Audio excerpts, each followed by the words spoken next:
Assalamualaikum warahmatullahi wabarakatuh. Al-Fatihah. Bismillah.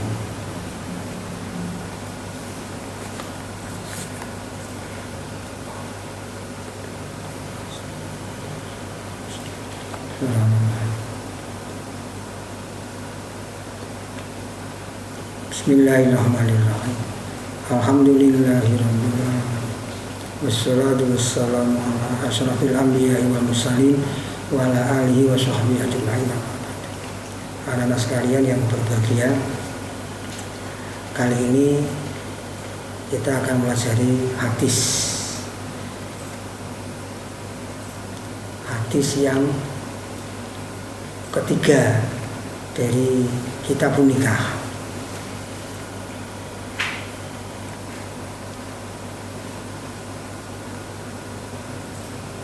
Mari kita perhatikan.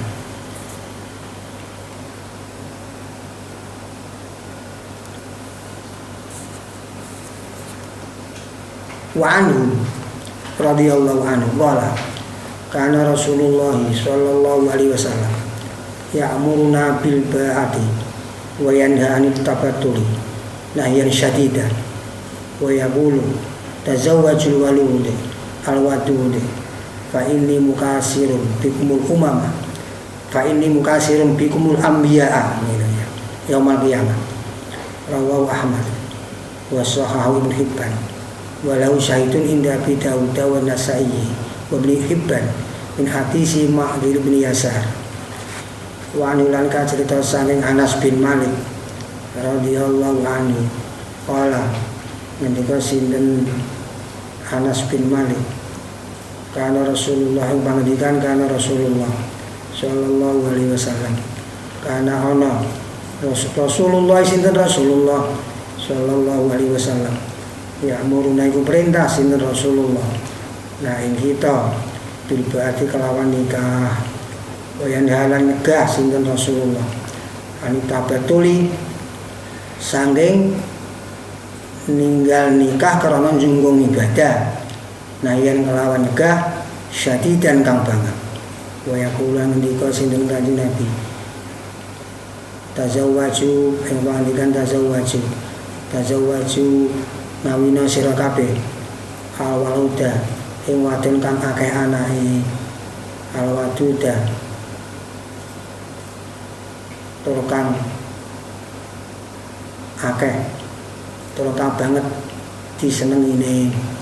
Fa ini karena satemene ingsun mukasir niku wong kang aki-akian iku kelawan sira kabeh al anbiya ing pira-pira nabi yaumul kiamat ing dalem dina kiamat. Rawan critake ing hadis Ahmad sapa Imam Ahmad wa sahaham sahih hadis Ibnu Hibban sapa Ibnu Hibban walau lan di hadis syaitu hadis liya wa seni inda Abi Dawud wa Nasa'i wa Nasa'i wa Ibnu Hibban min hadis Ma'qil bin Yasar saya hadisnya Ma'qil bin Yasar terjemahnya kurang lebih bahwa Rasulullah Shallallahu Alaihi Wasallam itu memerintahkan kita supaya nikah dan melarang tabatul itu meninggalkan nikah, meninggalkan pernikahan untuk menjunjung ibadah, untuk murni beribadah dengan larangan yang keras, dengan larangan yang sangat. Jadi seperti yang telah disampaikan kemarin bahwa Rasulullah itu senang kalau umatnya itu beramal yang iktisad, sedengan, tidak berlebihan, yang iktisad saja. Jadi tidak malas, kemudian tidak kesergepan, terlalu rajin. Yang senang itu kalau ya Rasul itu sergap atau rajin, itu saja. Terus sabda Nabi seterusnya, kawinilah perempuan yang banyak anaknya dan yang sangat disenangi atau dicintai, karena saya besok di hari kiamat itu berlomba-lomba dalam kemegahan dengan para nabi gitu. Seperti itu kurang lebih terjemahnya. Jadi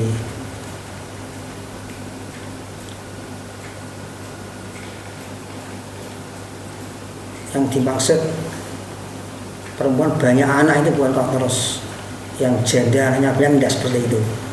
Yang dimaksud ya gadis tapi punya potensi besok anaknya banyak, bisa dilihat dari keluarganya atau saudara-saudaranya itu.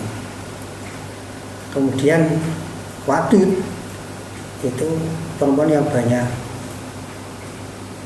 hal-hal dan sifat-sifat yang disukai, disenangi, karena akhlaknya baik, banyak prestasi begitu, dan dia memang senang dengan calon suami tersebut gitu, yang benar-benar cinta kepada suami tersebut gitu.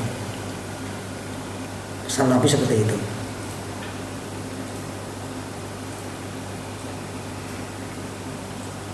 Dan mengapa kok terus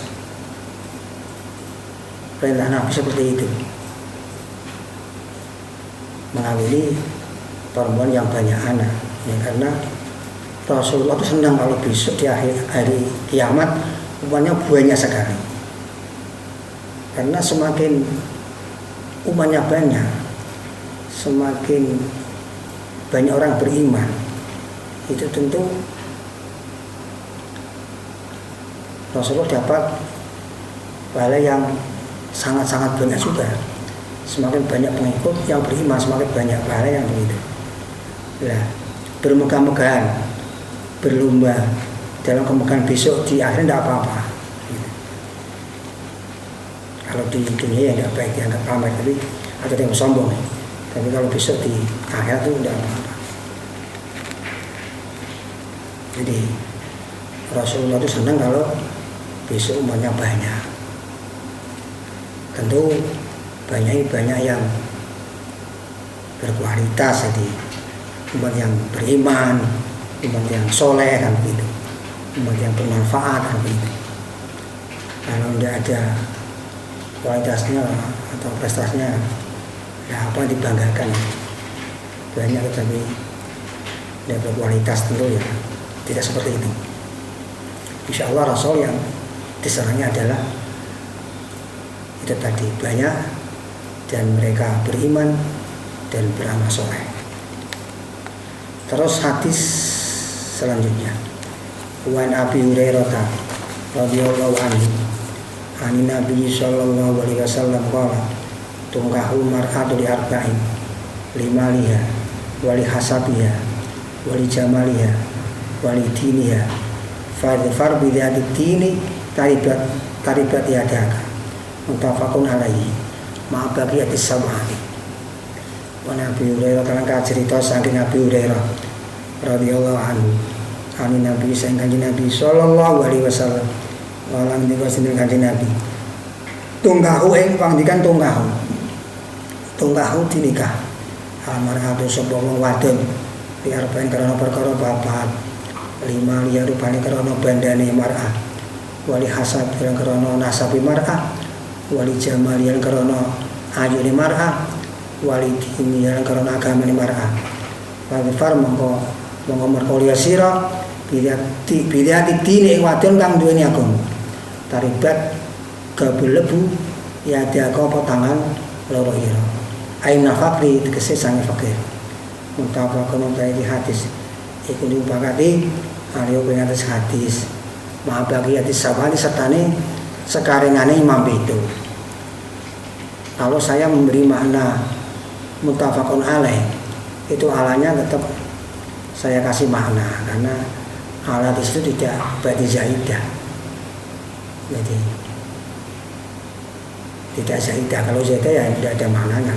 Makanya kalau saya maknani muttafaqun alaih hadis itu diupakati alaih apa yang ngatasi hadis. Ala di sini tidak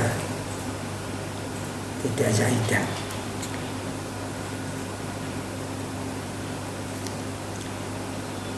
Terjemahnya kurang lebih sabda Rasulullah Shallallahu Alaihi Wasallam, perempuan itu dinikah karena 4 perkara, yaitu karena hartanya, nasabnya, cantiknya, dan karena agamanya. Maka perolehlah perempuan yang beragama. Kalau tidak begitu, rugi kamu. Tadi buat tiada kamu asli ini makna aslinya artinya ya penuh debu kedua tangan. Maksudnya rugi. Kalau sampai tidak mendapatkan atau memiliki wanita yang beragama, nanti rugi. Ini bukan berarti Rasulullah memerintahkan kita supaya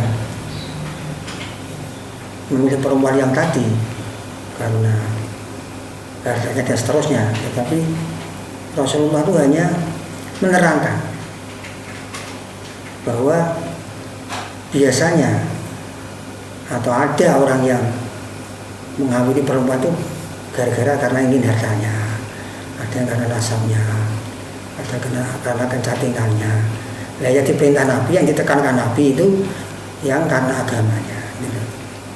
Jadi tentu ya agama Islam. Nah, keislaman seseorang juga apa itu tingkat-tingkat, ada yang baik, ada yang tidak. Itu tentu kita memilih yang keislamannya baik. Jadi yang rajin beribadah dan akhlaknya baik seperti itu. Jadi, memilih calon istri atau istri yang tadi beragama dan baik keagamannya. Jadi perempuan atau istri yang Islam yang baik keislamannya. Nah, kalau agak dirinci ya tadi wanita yang atau perempuan yang rajin beribadah dan berakhlak yang karimah. Kemudian tambah satu lagi ini ya, masih ada waktu.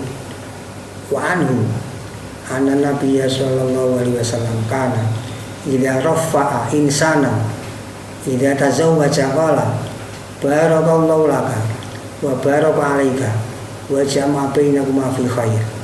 Rawahu Ahmad wal Arba'ah wa sahahu Tirmidzi wa Ibnu Khuzaimah wa Ibnu Hibban.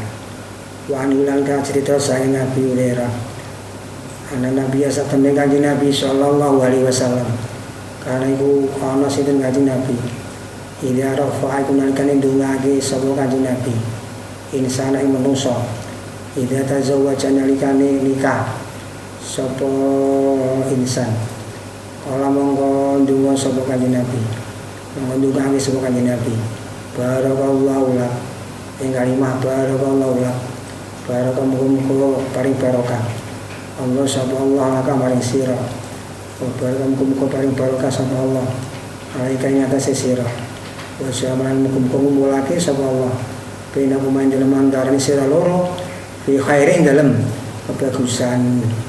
Rawatnya hadis Abu Ahmad Imam Ahmad wal Arba Imam Bapak wa sahahan sahih hadis hakim ini sebab Tirmidzi wa Muzaimah Ibnu Huzaimah wa Hibban Imam Ibnu Hibban. Terjemahnya kurang lebih bahwa sesungguhnya Rasulullah Shallallahu Alaihi Wasallam apabila mengucapkan selamat kepada orang yang baru nikah, itu dengan doa seperti ini: Barakallahu laka wa baraka alaika wa jama'a bainakuma fi khair. Semoga Allah memberi berkah kepadamu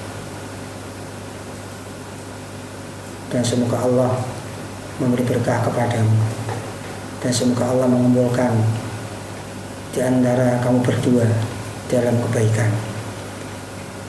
Ini. Nah, ini demikian. umpama agak dikurangi ya tidak apa-apa. Jadi mungkin doanya itu hanya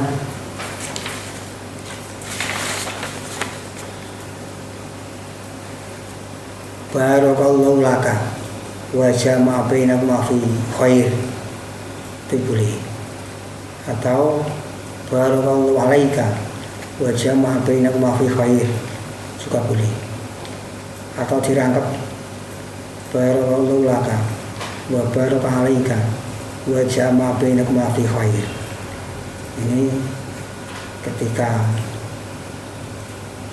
bertemu pengantin laki-laki seorang diri. Seperti itu doanya. Nah, umpama ternyata pengantinnya berdua, di situ lengkap ada suami istrinya. Nah, doanya seperti ini. Barakallahu likulli wahidin minhuma fi sahibihi wa jama'a bainakuma fi khair. Dibuat tasniyah, tidak mufrad karena memang di situ orang tua. Itu. Nah, terus untuk suami sendiri ketika bertemu dengan istrinya baru pertama kali, ketika didauke itu ada doanya. Nah, dia tersebut diharapkan supaya dapat berkah dan istri tadi bisa punya akhlak yang baik sehingga taat kepada suaminya, begitu. Doanya seperti ini. Pertama-tama tentu baca bismillah. Jadi tapak tangan kanannya suami ini diletakkan, ditaruh di dahi istrinya, ya, sambil membaca doa dengan sungguh-sungguh khusyuk. Kemudian doanya Bismillahirrahmanirrahim. Barakallahu likulli wahidin minna fi sahibihi. Allahumma inni as'aluka khairaha wa khaira ma jabaltaha alaihi wa a'udzubika min syarriha wa syarri ma jabaltaha alaihi. Terjemahnya kurang lebih, semoga Allah memberi berkah kepada masing-masing kita ini dalam mempergauli temannya. Kemudian seterusnya, ya Allah, sesungguhnya aku minta kepada Engkau kebaikan perempuan ini dan kebaikan sesuatu yang Engkau buat perwatakannya, dan aku minta perlindungan kepada Engkau dari kejelekannya dan kejelekan sesuatu yang Engkau buat perwatakannya. Seperti itu. Tidak usah panjang-panjang, cukup itu saja, karena ini sudah penuh arti.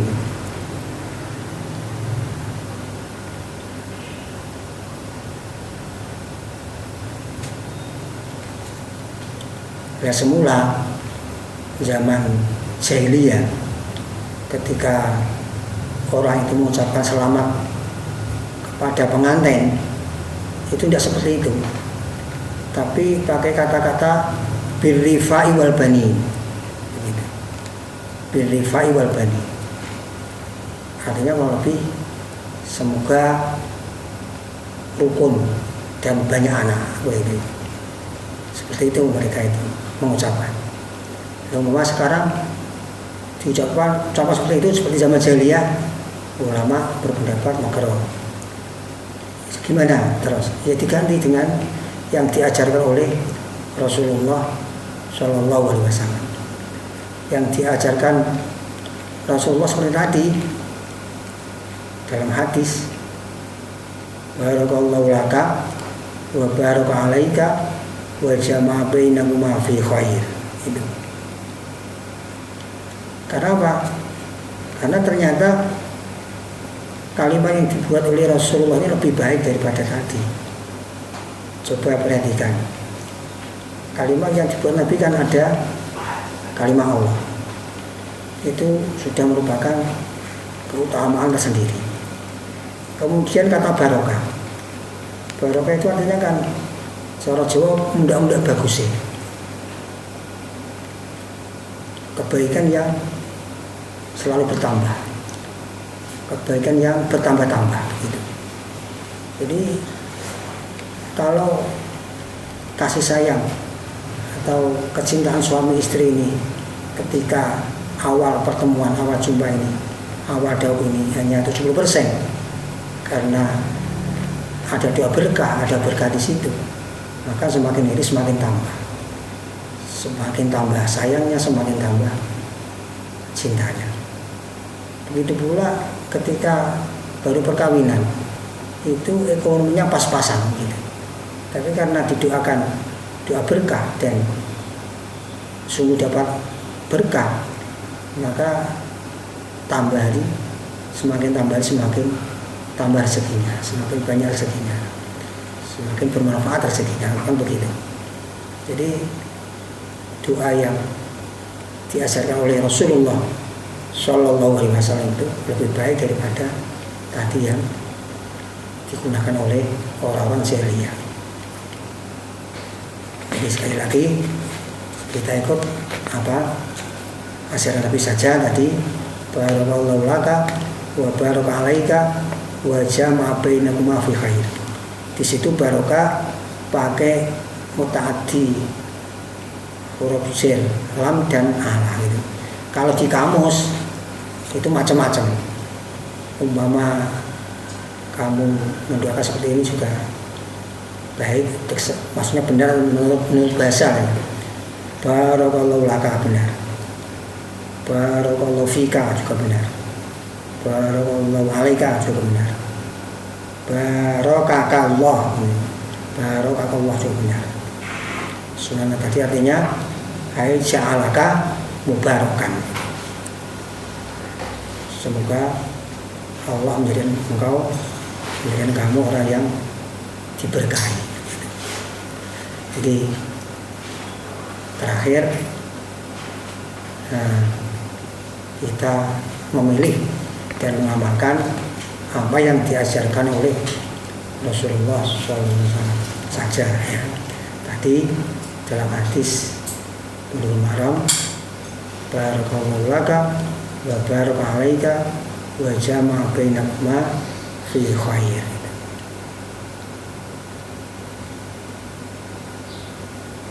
Sekian, Allah alam bisawab. Sebagai tugas mas, sebagai tugas itu